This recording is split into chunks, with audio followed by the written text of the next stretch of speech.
Батман, нека чуем защо събра Лигата на справедливостта този път. Като за начало, искам да се оплача от теб, Кларк. Писна ми с твоите Анди Студио Лукена с пранкове всеки ден.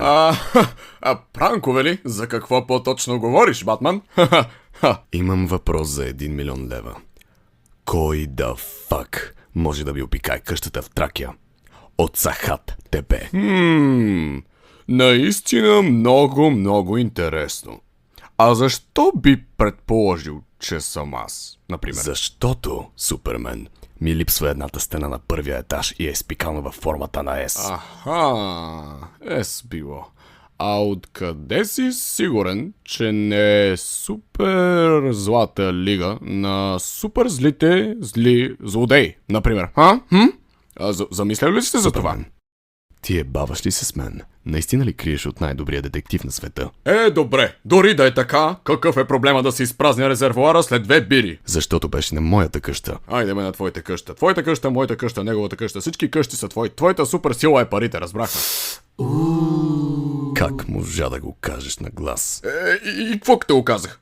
Буквално съм Супермен, мога ти смажа главата с буските на газа си. И какво? Ся те пипнах. Ела ми тук. Айде пипни ме, ела ти бе, ела. Сега ще се разберем, много бързо ще се разберем. Ела. Ей! Ай стига сте викали, защото да ни почне да викам аз накрая. Извинявай, Димо. Мя така. Единият чершав го гутка, а другия носи гащи върху панталоните. Ви добре ли сте? Бас майката, брат. Браво, Димов. Наистина, толкова се радвам, че го взехме в Лигата на справедливостта. Браво, Димчо. Джими. Не ти, другия Димчо. Извинявай. Момчета, нещо изпуснал ли съм? Чук, че сте са били, ама съм го изпуснал, брат. И ако това не е светкавицата, най-бързият човек на света винаги закъснява. Супермен. Супермен. Това не е ли 100 кила? Чак пък 100... Рапъра. Не го виждам.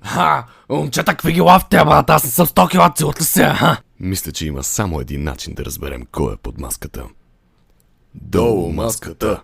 Долу маската. Долу маската. Добре, махам, то ми псна кула вече. 100 пъти ви казах, че съм 100 кила и всички знаят да ти прилича 100 кила, ти прилича 100 кила, вие приличате 100 кила, писна вече, аз тръгвам. Никога не съм смятал, че светкавицата, който прилича на 100 кила, всъщност е морт от популярен анимационен сериал Пингвините от Мадагаскар. Ти да видиш.